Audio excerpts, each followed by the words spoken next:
O ex-prefeito de Sorriso, Dirceu Rossato, que é pré-candidato do PSL ao governo do estado, afirmou ter propostas semelhantes ao do pré-candidato à presidência da República, Jair Bolsonaro. Ele defende, por exemplo, armar a população para combater a criminalidade. E é para falar aí sobre sucessão estadual, as eleições 2018, que está aqui, ao vivo no Jornal do Meio-Dia, o pré-candidato ao governo do estado, Dirceu Rossato. Boa tarde, prefeito. Boa tarde, Lúcio. Boa tarde, Nayara. Prazer imenso estar aqui nesse programa que tem uma audiência muito grande e falar do nosso estado de Mato Grosso. Prefeito, sendo candidato aí do partido do pré-candidato Jair Bolsonaro, ele defende aí algumas propostas vistas por muita gente como propostas radicais. No caso de Mato Grosso aqui, isso não é um risco? Temos um eleitorado mais conservador ou todo mundo gosta da ideia de se armar? Olha, a ideia de armar é armar a população que devidamente esteja capacitada para isso. Não é chegar e vender em farmácias um revólver, uma arma para a população. O Brasil vive uma situação hoje de descontrole geral. Nós não podemos admitir hoje, e a gente vê entrevistas de próprios bandidos que estão na cadeia, que o Brasil está perdendo para o crime. Nós não podemos aceitar isso. E nós precisamos de medidas diferentes, não só o armamento de pessoas, nós não queremos uma arma para sair na rua matando, nós queremos para defender a propriedade, para defender a família, para defender o cidadão que está lá no campo, longe de tudo, para defender aqueles que vão invadir a nossa propriedade, ameaçando a nossa família, ameaçando a nossa casa. Então os direitos têm que ser de quem trabalha, não do bandido. O bandido tem que ser tratado como bandido. E nesse sentido, eu sou a favor do armamento, de armar as pessoas, mas também ter o combate da polícia, que a polícia pode ter uma forma de ação perante os bandidos. Hoje um policial não pode atirar no bandido mesmo que ele esteja armado. Nós temos que andar desarmado, o bandido armado, e nós não podemos tomar um tiro neles. Então está totalmente errado esse conceito, nós vamos na linha do Bolsonaro nesse sentido. Pré-candidato, o senhor fala que é lógico que não é vender armas na farmácia, mas pelo que o pré-candidato Bolsonaro prega nas redes sociais, ele quer uma política de armamento aqui no Brasil aos moldes do que se tem nos Estados Unidos, que é um país de primeiro mundo, né? O senhor acredita que falta mais explicação por parte do partido, do próprio pré-candidato, de como funcionaria essa política? Porque a gente fala de um país de terceiro mundo. As coisas não são iguais aos Estados Unidos aqui. Seriam praticamente iguais. Você teria que ter antecedentes criminais, você teria que ter uma conduta exemplar, você teria que apresentar toda a documentação exigente. A política americana é totalmente correta. Nós somos um país de terceiro mundo e vamos piorar muito mais se nós continuarmos nessa política de esquerda. Se nós tivermos uma política de direita que preserva os direitos humanos de fato como tem que ser, não os direitos humanos daqueles que fazem as coisas de forma perversa, o Brasil muda de posição. Comprar uma arma, você tem que chegar a apresentar sua documentação exigível. O Brasil deve ter uma documentação um tanto diferente que a americana, mais exigente, porque senão banaliza novamente e as pessoas vão pedir novamente para voltar ao desarmamento de uma forma correta. E nós entendemos que o Brasil tem tudo para dar certo nesse sentido.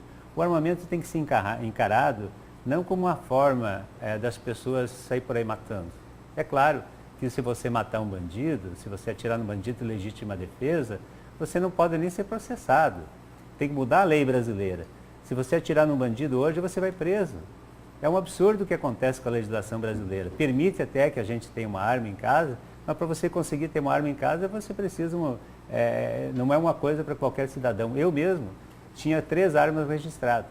Quando veio o desarmamento, entreguei as 3, que era muito mais fácil do que estar cuidando de uma arma e daqui a pouco ser preso por elas.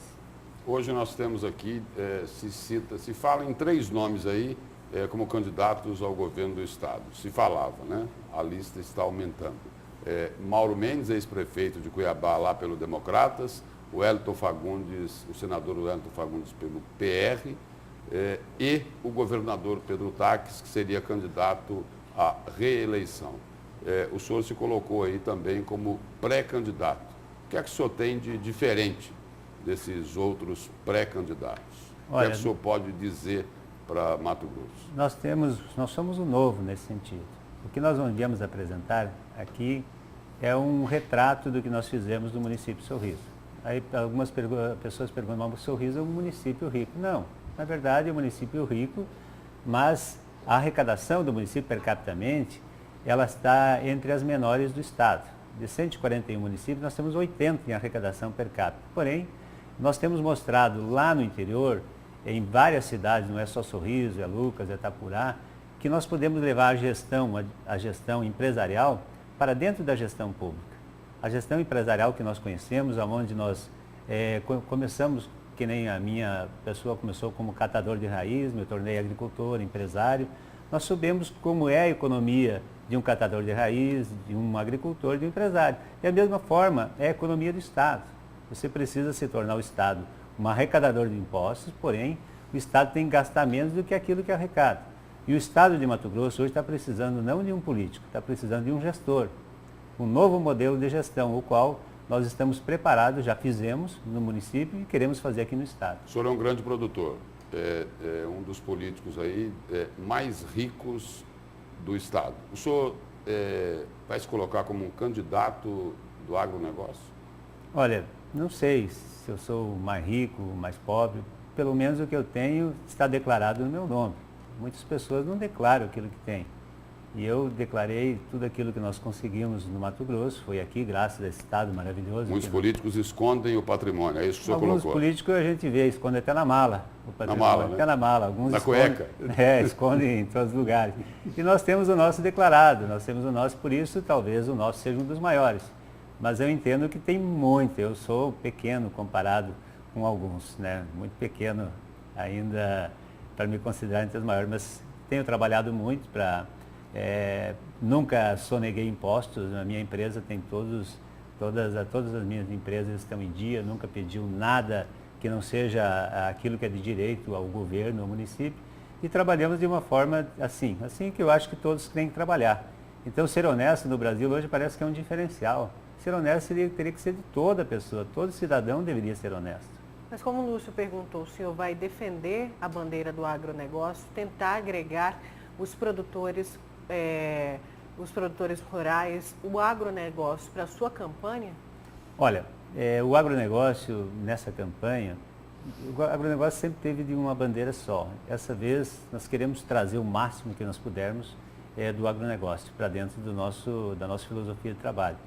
Porém, nós temos hoje, dentro de todas as siglas, alguém do agronegócio que está numa condição política. Se não trouxermos a grande maioria, vamos trazer aquilo que nós pudermos. E nós entendemos que o agronegócio, tanto para a capital como para os municípios, é o que hoje toca o estado de Mato Grosso. Aqui mesmo na capital, o que é produzido lá, muitas economias geradas aqui dentro. Os impostos vêm praticamente 75% que se arrecada vem para o estado. E o Mato Grosso está vivendo um grande momento da transformação. Nós precisamos criar lei de incentivos para aquelas indústrias que ainda nós não temos no Mato Grosso, que ainda é tímida, que não venha concorrer com aquelas que já existem, incentivos para que elas venham para cá. E o grande negócio do momento que está acontecendo no Mato Grosso e vai acontecer, eu visitei, vim da região do Araguaia agora, fiquei encantado com o potencial que ela tem de se tornar uma região igual a de Sorriso, Lucas do Rio Verde, Nova Mutum, que está bem próximo a acontecer, um novo negócio que está acontecendo. E eu fui o primeiro a entrar nesse negócio, que foi o etanol de milho, o álcool de milho, que é um futuro, o grande, que já está acontecendo no Mato Grosso.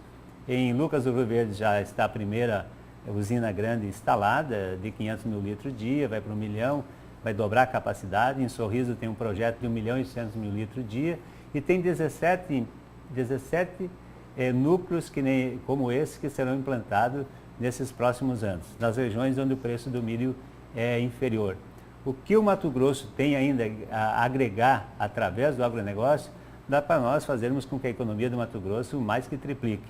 O que a gente precisa também é incentivar aqueles cooperados, os agricultores, para que eles entrem também nessa situação, não fiquem apenas produzindo e sim industrializando. Outros pré-candidatos, como Mauro Mendes, Wellington Fagundes, Carlos Fávaro, têm criticado bastante o governador Pedro Taques. Qual a crítica do senhor ao atual governador? O que é que ele fez de errado?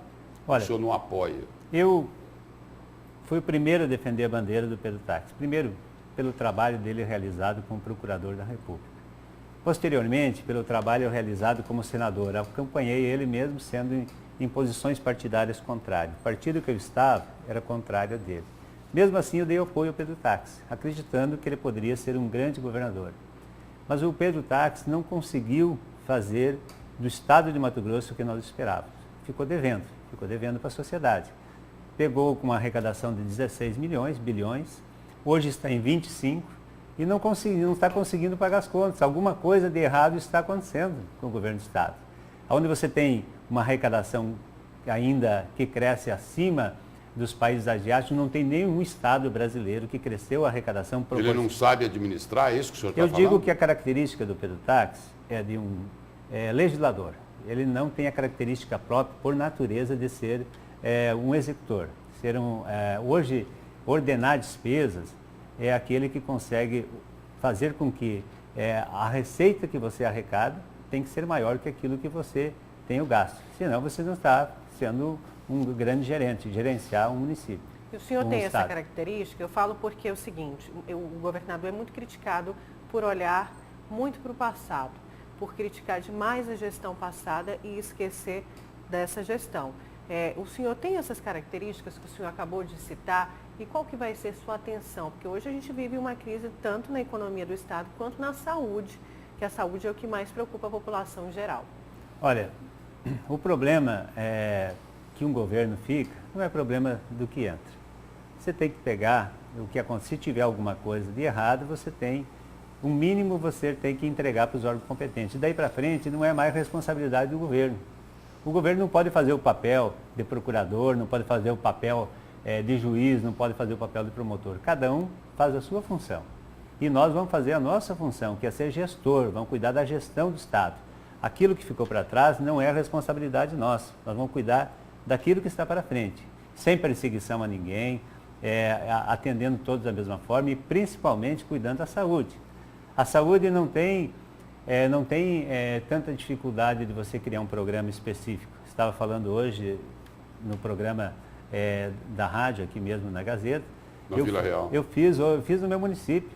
Por exemplo, eu fiz uma licitação no início que eu comecei no meu município, onde você comprava com 8 milhões, 9 milhões, eu comprei com a mesma com 1,5 milhão, abrindo o leque para que as empresas pudessem entrar. O que nós queremos fazer uma campanha política sem comprometimento com empresários que não sejam corretos, para que a gente não tenha que fazer depois algo dentro do governo que também não seja correto. A saúde, hoje, não se dá mais tempo de fazer novos hospitais de imediato. De imediato, precisa se credenciar aqueles que existem, pegar esses hospitais que estão no Mato Grosso, que estão na mão das UCIP, trazer para dentro do governo, colocar em parceria com os municípios, fazer com que os municípios, que os consórcios da região administrem esses municípios, credenciar todos os hospitais existentes, os médicos, para que possam fazer cirurgia, vender seus serviços, comprar pelo preço do SUS e fazer a saúde da forma como o Estado precisa fazer. Hoje nós estamos fazendo saúde praticamente com ação do Judiciário. As únicas que estão sendo feitas dessa forma. Inadmissível o Estado de Mato Grosso, com a pujança que tem, continuar fazendo dessa forma. Não vai ser fácil fazer o que nós estamos fazendo. Não é fácil. Se fosse fácil, qualquer um fazia. Vai ser muito difícil, mas tem que ser feito as reformas administrativas nos 6 primeiros meses de governo. O pré-candidato à presidência da República do partido do senhor, Jair Bolsonaro, recentemente nas mídias sociais elogiou bastante a juíza Selma Arruda, que entrou recentemente com um pedido de aposentadoria. Essa aposentadoria deve estar sendo assinada pelo Poder Judiciário e pelo presidente do Tribunal de Justiça aí, provavelmente, nesta semana. Ela disse o seguinte: vai decidir ainda se vai entrar na política, mas se ela entrar, seria num partido ficha limpa. O partido do senhor atende a esse requisito? Olha, o nosso partido, um partido criado recentemente, um partido hoje pequeno, que será, depois das eleições, um dos maiores partidos do Brasil. O que mais vai eleger o presidente. Eu tenho absoluta certeza que o povo brasileiro quer uma mudança. Vai eleger a grande maioria dos deputados e muitos governadores no país. E a Selma Arruda, eu estive conversando com ela encaixa perfeitamente na nossa sigla, na nossa partida e nos partidos que estão compondo a nossa chapa. Eu entendo a situação dela. Ela já disse aí que a preferência dela é pelo legislativo, não quer ser vice. O senhor chamou ela para ser vice, foi isso? Fui à casa dela e a convidei. E entendo que ela poderia contribuir muito na nossa chapa como vice, por até então ela ter essa qualificação que ela tem, nos ajudar a fazer a coisa certa. Muitas vezes falta no governo pessoas que estejam ao teu lado para não permitir que você faça errado. Você não consegue assinar tudo que você está se não ter alguma pessoa da tua confiança que esteja ao teu lado. E ela tem condições muito grandes e eu gostaria até reforçar aqui novamente que ela aceitasse ser nossa vice na chapa, que nós com certeza isso ia fortalecer muito a nossa chapa e não ia ser um vice só para ser. Ia ser um vice para ajudar a fazer gestão, dividir metas, dividir secretarias. Falando em secretarias, essa nós queremos enxugar bastante. Nós temos secretarias que uma se contrapõe à outra, que nós não queremos que assim fique. Então a Selma seja bem-vinda ao nosso partido, vamos convidá-la e, se necessário, eu volto na casa dela. Também fui muito bem atendida, muito bem recebido lá. E como vem, o senhor falou disso, que o senhor pessoalmente foi até a casa dela, mas como vem essa negociação, esse pedido por parte da sigla nacional? Jair Bolsonaro vem tratando isso diretamente com a juíza? Nós temos a diretoria do nosso partido e eu entrei recentemente. Eu fui convencido a voltar para a política, que eu não queria mais fazer parte de política, que hoje até é um pouco vergonhoso, às vezes, você dizer que é político. Os filhos da gente passam muito mal, meu pai é prefeito, Por quê? Porque a classe política está desmoralizada. Mas no caso dela, depois do convencimento para me voltar à política, no caso dela, em Brasília, a nossa direção do partido esteve com o Bolsonaro, falaram com o Bolsonaro, falaram do que é a Selma, o que ela representa na sociedade, e o próprio Bolsonaro se encarregou de fazer esse pedido para que ela viesse compor com o PSL e engrandecer a nossa sigla. Duas coincidências. O senhor é ex-prefeito, Mauro Mendes também é ex-prefeito. E os dois, o senhor disse aqui agora há pouco, os dois dizem que representam o novo na política? O Mauro Mendes fez uma grande gestão em Cuiabá. O Mauro Mendes, tenho certeza que é um candidato fortíssimo a governador do estado de Mato Grosso. É uma pessoa respeitável. Ele vai defender a bandeira como candidato a governador e gostaríamos que ele compusesse conosco, que ele estivesse ao nosso lado. E o senhor poderia compor com ele? Olha, nós temos nós temos uma linha hoje do PSL, que pelo PSL eu não respondo totalmente, mas eu não estou candidato para me somar a alguém.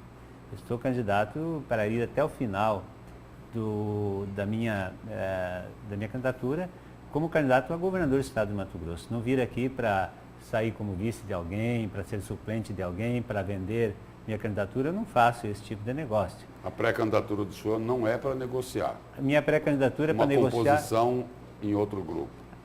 Podemos negociar uma composição, desde que ela seja boa para o estado de Mato Grosso. Se ela for boa para o estado de Mato Grosso, se ela estiver dentro daquilo que o nosso partido, que o nosso grupo político, nós estamos nos 7 partidos, que não seja algo obscuro, nós estamos dispostos a conversar com todos os partidos. Porém, nós acreditamos que nós temos hoje a melhor plataforma política para governar o estado de Mato Grosso. Nós temos o melhor plano de governo do estado de Mato Grosso. E nós vamos seguir nessa trilha. Muito obrigado pela presença e pelas informações do senhor aqui no Jornal do Meio-Dia. Eu que agradeço. Muito obrigado. Obrigada.